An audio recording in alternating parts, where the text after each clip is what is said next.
IB Bio, Human Physiology Part 5, is the third of 4 parts covering circulation, what's known as the blood system, in the IB syllabus. Human Physiology Part 5, Circulation C. This movie has its focus on the control of the heartbeat and the cardiac cycle. The essential idea is the blood system continuously transports substances to cells and simultaneously collects waste products. Here is the first of 2 slides that provide an outline of all available movies for Topic 6, Human Physiology, for both SL and HL students. Use the outline to find the movie you need for review. This movie is focused here.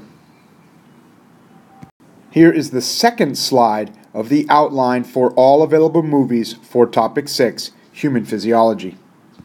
Here are the first 2 IB syllabus statements. Outline the mechanisms that control the heartbeat, including the roles of the SA node, the AV node, and conducting fibers in the ventricular walls. State that the heart beats of its own accord and speeds up or slows down through involuntary nervous and hormonal control. The cells of the heart, known as cardiac muscle cells, are unique. These cells combine characteristics of muscle and nerve cells. Cardiac muscle cells are able to rhythmically depolarize. This is known as myogenic. Myo meaning muscle, and genic referring to origin. One group of cells, known as the sinoatrial node, SA node for short, display the fastest rate of depolarization. Thus, this region of the heart determines the rate of contraction for the entire structure. The SA node is called the pacemaker.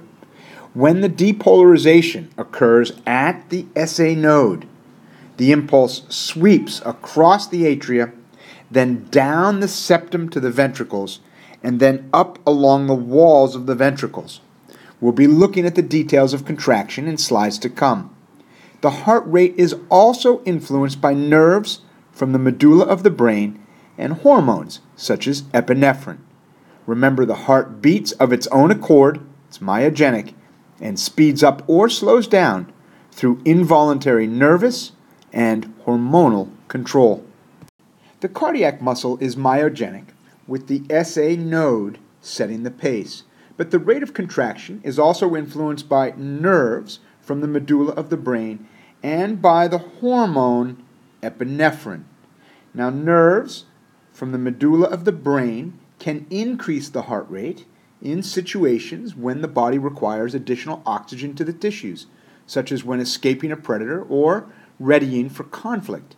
The response to a threatening situation is adaptive and maintains homeostasis. Nerves can slow the rate of contraction once the threat is over. The hormone epinephrine is secreted from the adrenal glands that lie on the anterior ends of the kidneys. Epinephrine will also increase the rate of contraction. Epinephrine secretion from the adrenal glands is controlled by nerves from the medulla of the brain. Now we can begin to examine how the rhythmic delivery of the impulses from the SA node causes contraction of the entire heart. Let's take a closer look at cardiac muscle tissue seen here in these images. The cells are branched, as you can see here. The interconnected branched nature of the cells allows impulses to pass quickly across the entirety of the heart so that the heart can beat as one unit. The cells also have gap junctions between them. These are openings between the cells, cytoplasmic openings, that allows the impulse to travel quickly from cell to cell. Again, branching and gap junctions both serve to move the impulse quickly across the entirety of the heart so that it beats as one unit. Let's dig deeper into this IB syllabus statement. Outline the mechanisms that control the heartbeat, including the roles of the SA node, the AV node, and the conducting fibers in the ventricular walls. The SA node rhythmically depolarizes, sending an impulse, known as an action potential, across the atria, resulting in atrial contraction. The impulse reaches the AV node located here.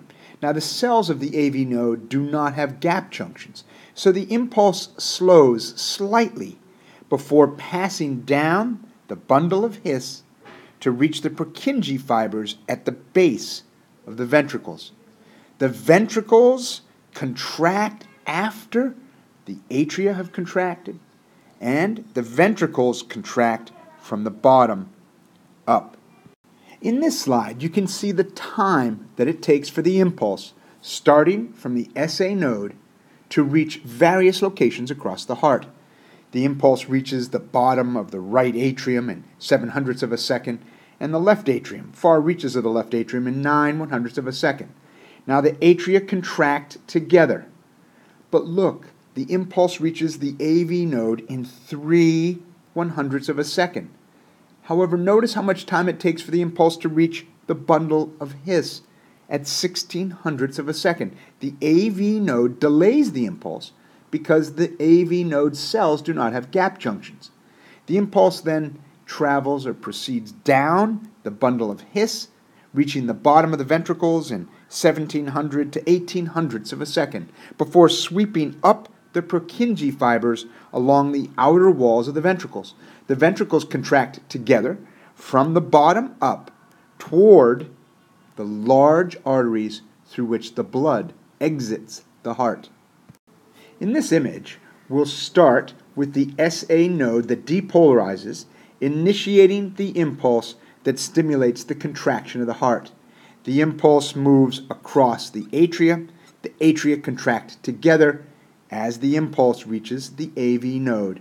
The AV node delays the impulse about 1/10 of a second.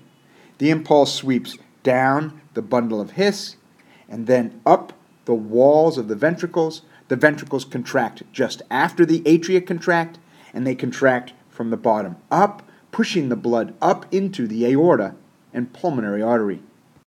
Once again, we can see that the SA node initiates contraction and the impulse sweeps across the atria. This is known as atrial systole. The atria are contracting. Meanwhile, the ventricles are at rest, and this is known as ventricular diastole. Systole is a time period during which the heart is contracting. Diastole is a period of time when the heart is at rest. In this left-hand portion of the image, atrial systole, ventricular diastole. The impulse then reaches the AV node. The impulse is delayed slightly, then sweeps down the bundle of His to the base of the ventricles. The ventricles begin to contract. This is ventricular systole, as the impulse sweeps up the Purkinje fibers along the ventricle walls. Meanwhile, the atria are at rest. This is atrial diastole. One more image that allows you to follow the conduction of the impulse from the SA node across the atria, down the bundle of His, and then up the conduction fibers along the walls of the ventricles. So let's shift the focus to a slightly new IB syllabus statement, outline the control of the heartbeat in terms of myogenic muscle contraction and the role of the SA node, nerves from the medulla of the brain, and epinephrine. In addition to the SA node setting the fundamental pace of the heartbeat, the medulla, a lower part of the brain, has direct stimulatory or inhibitory control of the heartbeat. Nerves from the medulla make direct contact with the heart to increase or decrease the rate at which it contracts, the rate at which it beats. As well, stretch receptors also play a role, as blood causes chambers or vessels to swell, to stretch. Receptors depolarize, sending impulses. When stretch receptors along the wall of the atrium are depolarized, this results in stimulating a contraction. This would be systole. But when stretch receptors along the arterial walls are depolarized, this serves to inhibit contraction, diastole. Hopefully you can see the cardiac cycle feedback at work here. Stretch receptors in the atria would initiate contraction as the atria fill with blood. Stretch receptors in the arteries would inhibit contraction as the vessels fill, ending the contraction cycle. Once again, sympathetic nerves from the medulla stimulate heart rate. Sympathetic nerves from the medulla stimulate heart rate. The vagus nerve from the medulla slows heart rate. The vagus nerve from the medulla slows heart rate. Epinephrine from the adrenal glands stimulates heart rate. Epinephrine, a hormone secreted by the adrenal glands seen here, influences the rate of heart contraction. Epinephrine increases the heart rate and plays an important role in the fight or flight response to threatening situations.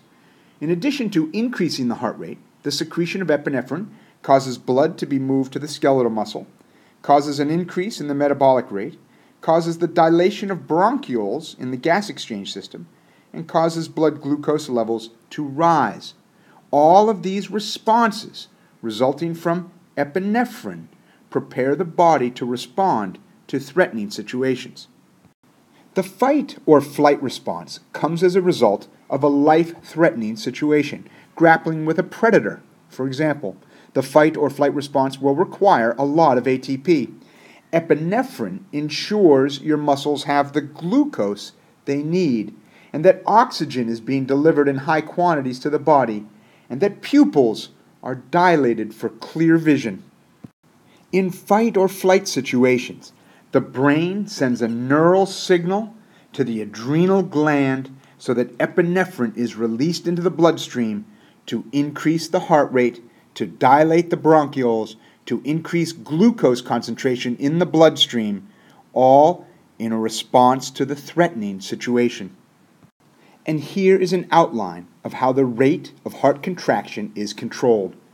The SA node is the pacemaker. The SA node establishes the automatic pace of contraction with rhythmic depolarizations.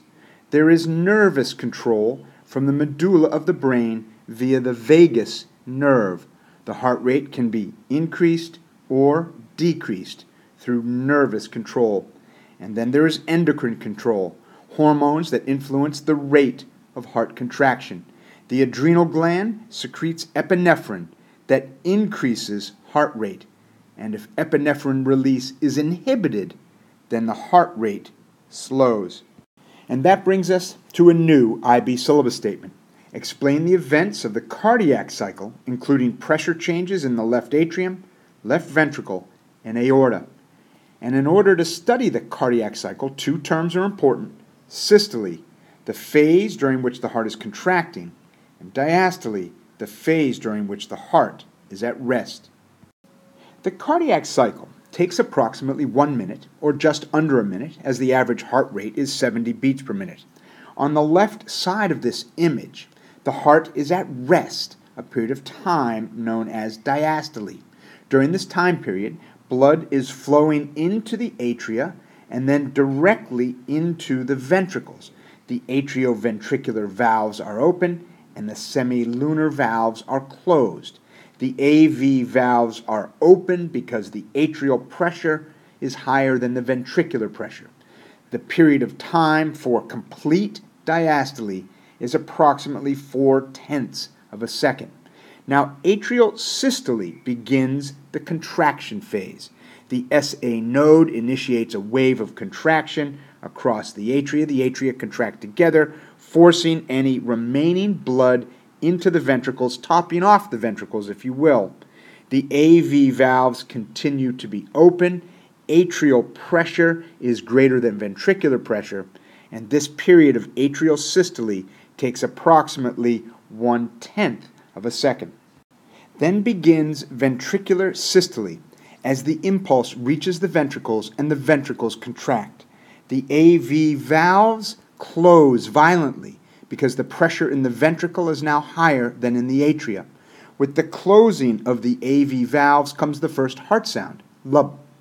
Blood is moved rapidly into the pulmonary artery and the aorta. Once blood has been pushed into these large arteries, the semilunar valves close, preventing backflow. The closing of the semilunar valves causes the second heart sound, dup. This ends systole. The heart returns to diastole, the heart relaxes, The pressure in the atria is now greater than in the ventricles. The AV valves open, blood flows into the atria, and then collects in the ventricles through the 4/10 of a second of diastole. The first heart sound is the closing of the AV valves. The second heart sound is the closing of the semilunar valves. In this image, we can see the AV valves here and a single semilunar valve here. In this image, we can see the heart in the last milliseconds of diastole. During diastole, the rest phase, blood is flowing into the atria and then pouring directly into the ventricles. The ventricles are collecting blood. The AV valves are open. Then with systole, the impulse is initiated from the SA node. You can see the conduction fibers extending from the SA node as the impulse sweeps across the atria. The atria contract, filling the ventricles through the open AV valves. Then the impulse sweeps down the septum to the ventricles, then up the ventricular walls. This causes the ventricles to contract, closing the AV valves as the pressure is now higher in the ventricles than in the atria. And this is when the first heart sound is heard, lup, with the closing of the AV valves. Blood is pumped into the pulmonary artery and into the aorta. The ventricles empty and the semilunar valves close. The second heart sound, dup. Return to diastole. The heart relaxes. The pressure in the atria is now higher than in the ventricles. The AV valves open. Blood flows into the atria and collects in the ventricles. So in addition to explaining the events of the cardiac cycle, we need to be able to analyze data showing pressure and volume changes in the left atrium, left ventricle, and aorta during the cardiac cycle. In this slide, we can see pressure along the y-axis of various cardiac structures across time. The solid line here is atrial pressure, while the dotted line here is ventricular pressure. And this line is the pressure in the aorta. These would be the pressures exerted by the blood on the wall of the structure. Let's start here. The heart is in its last milliseconds of diastole. Atrial pressure is higher than ventricular pressure, so the AV valves would be open. Atrial pressure is rising, indicating the beginning of atrial systole. Through this period, the atrial pressure is higher than ventricular pressure because the atria are contracting, and as such, the AV valves remain open as the atria top off the ventricles with blood. Then, at this point in time, the impulses reach the ventricles and the ventricles begin to contract as ventricular pressure rises and rises above atrial pressure. The closing of the AV valves happens here, just when ventricular pressure exceeds atrial pressure. This marks the first heart sound, lub. The semilunar valves have been closed throughout this period. As ventricular pressure rises and then exceeds aortic pressure, here, the semilunar valves open. While ventricular pressure exceeds aortic pressure, the semilunar valves remain open until the ventricles begin diastole about here, and ventricular pressure begins to drop. When ventricular pressure drops below aortic pressure, the semilunar valves close here, producing the second heart sound, dup. Throughout this period, the AV valves have been closed because ventricular pressure has been greater than atrial pressure. But as ventricular pressure falls below atrial, right here, the AV valves open. Notice that the entire heart is in a period of diastole from about here until here, which is the start of the next atrial contraction here. With this slide, you have a chance to practice the events shown in the graph. You can stop the movie, work your way through it, and then turn it back on to follow me. Number 1 is atrial systole, also time period A. Atrial pressure is higher than ventricular pressure. The AV valves are open and the semilunar valves are closed.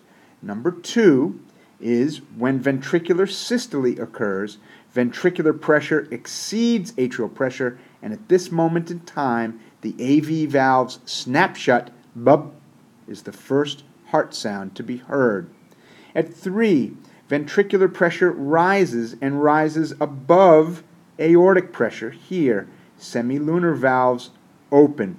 Ventricular pressure exceeds atrial pressure through this period of time of ventricular systole.